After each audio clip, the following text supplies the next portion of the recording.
Labing kabahanan o dalay ko na mo nga Diyos nga Ginoo nagapasalamat Lord nga takna sa kabuntagon bisan pakinganawa Lord nga mong ilahin para kanimo aron kami magdaig o magsimba kanimo diha sa Espiritu usa ka matuoran. Daghan kayong salamat Lord sa imong Holy Spirit nga kanunay nagagayad kanamo matag adlaw. Bisan pa nagamando kanamo nga Dios nga daogan hinungdan nga naa kami karon Father God. Uban kanimo Dios Espiritu Santo nga mao among adabes nga magtudlo Ginoo. Gamiton nimo ang imong ubos nga alagad aron sa pagtudlo usab sa imong pulong Lord ug ako nagapulong nga ikaw mga panalangin dinhi sa imong pulong ug dugang ug nihong dinhi bisan pa sa karang mga kaigsunan nga nakaroon diri mag-apply sa ilang mga kasing-kasing ilang mga unahuna aron among masabtan Lord ang among pagkatunan karon among pasalamatan in Jesus name amen and amen. Okay, ang kamahinungdanon sa pagsimba sa Diyos. O ang pagsimba o ang pagkamahinungdanon niini. So ganina nagutana ko sa introduction. Importante ba ang pagsimba? Yes, importante. Mahinungdanon ba? Yes, mahinungdanon kayo. So di ba? O ako na yung paluapan kung mahinungdanon ang pagsimba sa Ginoo mga kaigsunan o ato magiging ihatagan ng akong pagtagan. So, inanano akong tanan ng mga iso. So, una sa tanan, mga kaigsunan, kabalo mag ito ang nakahinungdanon, di ba? Pagsimba. Labi na, kung atong iskutan yun, diha sa atong spirituhanon, mabahin sa atong kinabuhi. Amen? Sama sa akong ilustrasyon, kung natay butang na importante sa atong kinabuhi, di ba kaya tagaan, di natin itong pagtagat. Di kita masugod ka, kada ikaw mawala. Like, for example, ito nga ito example, na illustration. Ang cellphone, di ba? Kung katim na sa ito, kaya contact niya na, kung mawala na, di ba? Kung mawala na, ato kinapagkakaon. Oo, kung hapit na malubat, mas doon na, Jay, di ba? Siya itong haton, atong i-charge. Oo, di ba? Di kita masugod nga, di maka-charge ang cellphone. Eh, ano man, malubat. Oo, nagtatawagan. Di ba? O sa pangya't kong haton sa doon cellphone, kaya kung kanti lagi kayo, ato kinag-i-charge, di kita masugod nga, dili ka ma-charge kayo. Hindi naman ito magamit. Mga Excel, di ba? Oh, so inanalugan ka ang atong ilustrasyon sa atong pag-tuon karon kung mahitungod sa pagsimba o sa pagkamahinungdanon ni kung saan maning pagsimba. Okay. What is worship? Mami atong number 1 na tubag na ito. Romans chapter 12 verse 1. Okay? Kapitulo 12, versikulo 1. Okay. Okay ni tinuod nga pagsimba nga ang ngayon ninyong ihalad. O siya itong ihalad? Ato hang, kani atong ginalimukan na pagkatao, atong ihalad. So, dito ka na limani ang pagkamansin taghalad, di ba mga ito? So, sa mga tinuod nga pagsimba ka na atong ihalad sa atong pagsimba, hindi ato hang, atong pagalingon. Present. Sa pagi, pinagi sa pagsimba ka na Domingo, di ba? Pinagi sa pagtuon o Bible study, di ba?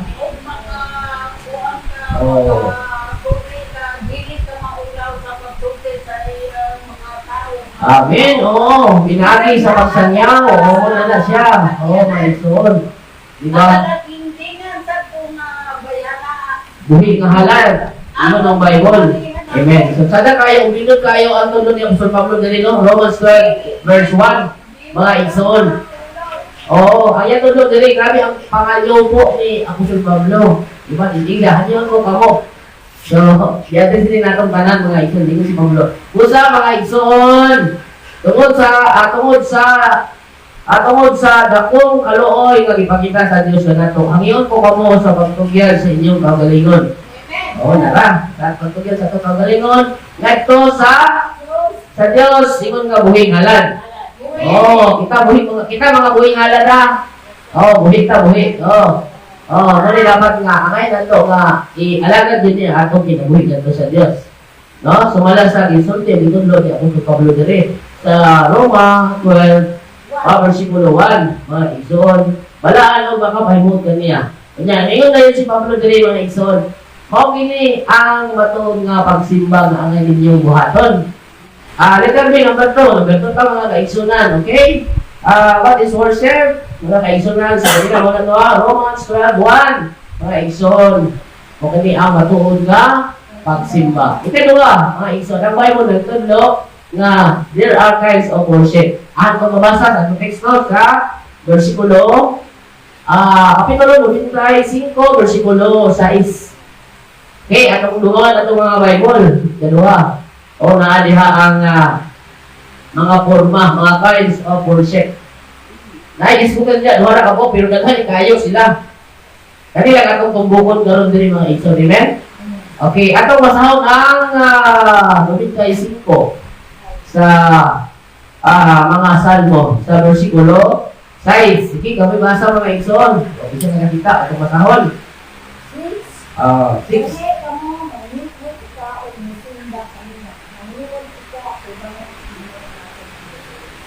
Amen. So, sa ito kakuha niya, ay duha niya kinds o forma sa pagsimba sa Diyos. Mas wala naman ba? Number 1, muyokbo. Number 2, dadya, luhod. Ang yukbo, luhod, pares, dili. Dili, no? Ang yukbo, lumo. Lumo lang. Luhod, anak. Kana. Pares mo sa Muslim. Masama-sala. Yukbo. So, bow down. Bitawag ka na sa Bible, dito doon na kung na ang forma sa itong pagsimba. Pero daghan kayo, di ba? Ang mga forma sa pagsimba, di ba? Dito sa versikulo 6, yukbo. Tapos, nood. So, mando palis Ginoo, dili? Mando. Karon kayo dili sa 6, no? Mando sa Ginoo. Akong matang sa 5. 4. Nagmando siya sa timong kalibutan, gikan sa kinahilagman sa yuta, ngadto sa labing taas nga kabukiran. Sa 5, nagingon, nagmando siya sa dagat nga iyang gibuhat, o sa yuta nga iyang giumon. So, apil ang yuta, apil ang tanong nga naa sa kalibutan, iyan yung imanduan. How come kita, no? Saan mo na imanduan si Ginoo nga pinasahe ka nga iyang gibuhat? Yes, morning giingon diri sa 6 sa versikulo. Dahil ingon siya, dali ka mo. So, grabe yung invitation, no? Come! Kamuta na. Kung may nang Ginoo, come. Na-respond ng mga tao, wala. Ako ba, na-respond naman, wala, di ba? Wala. So, grabe ang invitation sa Ginoo, mga igsoon. So, kaya mga igsoon, forma lang sa atong pagsimba sa Ginoo, di ba? Napay daghan. Usa na ni ang lubod, yukbo, mga igsoon. Amen? Maling forma sa atong pagsimba sa Ginoo. Sabi natin sa una, unsa man ni mga marami mo kayo gikan dito, madalog, luhod na dito tanan, no? Gikan dito, dito sa unang simba, di ba? Gikan sa gawan, grabe ni lumura, padalog niya rin. Simba din sa Ginoo, di ay. Mga igsoon. So forma lang ang nasa itong pagsimba sa Ginoo. Sa una, tingala dito sa una. Kung ano maling mga aging na. Lahi-lahi mo mga forma sa ilang pagsimba na pagpakpak, na kanta, na magmusulokso. Forma na sa mga pagsimba na sa Bible. Pagpakpak. Kanina kung ipagandalo, nasa versikulo 6, sa 25, diba? Luhod o yukbo, mga igsoon. Amen? Lista ninyo na. Lista. Kaya para ato na buhato doon niya. Buhato na ito noon niya. Atong nag-igsoon. Amen? Sa atong praise and worship. Okay? Pakpak. Umikawin mo. Atong pakpakan ng Ginoo. Pakpak na yun ka. Mga igsoon, di ba? Kaya atong ipakpak ang Ginoo man, di ba? Atong mo siyang i-guide. Atong mo siyang i-feed. Atong hinom naman, forma na sa atong pagsimba sa Ginoo. So, naman pa kayo ang gitulo sa Biblia, mga igsoon. So, dito sa kaduha, ay number 2 pa tanong. Number 2 sa kabahin sa itong pag-tuon. Nganong importante ang pagsimba sa Diyos, mga igsoon. Atong lugaran din sa sulod sa simbahan in corporate worship.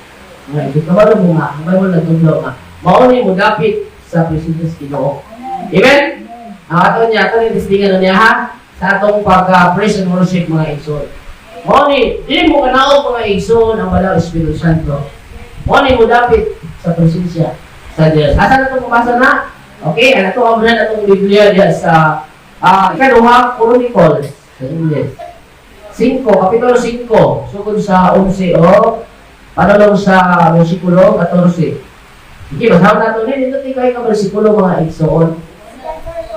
Amen. So, ang atong una mga igsoon nasa versikulo 14. Atong basahan 14. Kung wala na makapadayon ang mga pari magtungkol sa ilang buluhaton, kaya ang libro na puno man sa himaya sa Diyos. So, ang number 1 ay mga isang anong importante ang simba. Gusto na sa Ginoo ang puno sa himaya. Amen? Gusto ka puno sa himaya, mga igsoon. Amen? Andam. Para sa mga pagsimba sa Ginoo. Ang kalan nilang mga masag sila, nag-Christy, nag-andam sila, ilang ipagkuha itong mga lira, kung sa ito kakaroon din kining mga gitar, kining mga tiling-tiling, mga isa na siya. Ilan na lang i-andam. Kung ilang ibuhat niya sila, nagsimba o nagdaing sa Ginoo. So, ang point niya, mga igsoon, sila sa ilang gibuhat, sila napuno sa himaya sa Diyos. Nasa versikulo 14. So, kung rin ang mga igsoon, makita mo usap na nato. Mga igsoon. Kung ato ng mga buhaton. Amen? Oo, kung ato ng mga buhaton, mga igsoon. Kita mapuno sa himaya sa Diyos. Oo, magaling. Nakatiting na wala mga igsoon. Kaya mapuno ka sa himaya sa Ginoo. Oo, murag grabe ako malipay. Kita murag, itukoy talang to sa kalangitan. Diyan sa mga espirituhano ng bahay sa kong dinamuli. Amen. Pwede na kayo ako na ito mga igsoon sa atong praise and worship. Amen. Salas na ito na mga igsoon. Sa wala pa naka-testing anak. Testingan natin ng mga igsoon. Pagkalingkot mga igsoon. Panahon sa praise and worship mga igsoon. Pumublok ang Holy Spirit. Makanaog sa ating kalimana. Sa itong pagsimba sa Ginoo, kita mapulok sa himaya sa Diyos. Amen. Hallelujah. So, mga kaisunan, ang number 1. So, ano na si Kanuha? Mga kaisunan. Ngano, importante o mahinugan ang pagsimba sa Ginoo.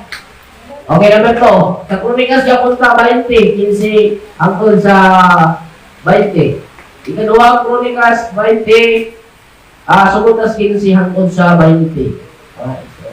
Ang ilang ibon, naiwan niya nga, nagsimba sila. Nag-guide sila sa Ginoo. Nadia, kasama ka rin ang nagkakada sa Ginoo mga igsoon. Na ilang ibon niya, sila nagsimba o nag-guide sa Ginoo. Tinungdan nga sila, itabangan sa Ginoo. Hoy, ang Ginoo mo'y naging away sa mga kalaban. Sila nahimong sila victorious. Nagpanaobon sila. Sa hinungdan, anong nagpanaobon sila? Napag yun. Ito, misali, kung sa pag yun, Nagay, plus, nagsimba. Ano yung pinaka-punto niya? So, pauban, full package na siya mga igsoon. So, natin, kung ba't yun tag, kapiliho naman na. Kapiliho naman, tapos pag-alagan si Ginoo, Tinay naman kita, tikas, simbahan, no? Sa itong pag-alagan sa Ginoo na itong buhaton mga igsoon, amen? Dito ang kamunta. Grabe yung sabi ko. Grabe yung mga walya. Ay, pag tinapulan. Kami katinoon na mga igsoon, hindi ka mapunta mga igsoon, di ba? Panapatingkat ko ako kahinay na magiging ako mula ko na simbahan. Kasi ito, tinatawag ko gawin. Atong buhaton mga igsoon, magdasig ka. Amen? Magdasig ka. Napakitay ba kayo buhaton? Musimba ka. Musimba ka mga igsoon na naman. Para para tayo fire, di ba? Sa pag-alagan sa iyo, dili ka magkalayo. Dili ka magkalayo, inis magkalayo. Magkalayo ato kasikasin sa pag-alagan sa Ginoo at Domingo. Magkalayo na may nuntan, inis yung moving forward ka, may ginatras na nila sa pag-alagan, mga igsoon, amen? Ako na, illustration na mga igsoon na pero dako nagpuntos sa tuhang, mga ginabuhin ng Kristohan, amen? Atong hinong naman sa itong ibasa mga igsoon, kung atong buhaton, kita ka ng musalig, mutuo sa Ginoo, sa pagtugingon diha, mudaig, musimba, mahimo na itang madaugod, amen? Oo, na niya ako sinito, mga Igsoon, amen ha? Oo, unya ha, sa akong praise and worship, ato ning buhaton ha, mga Igsoon, amen, kay mag-praise and worship yung taon niya. Ato ning i-apply, mga Igsoon, amen? I-apply na to.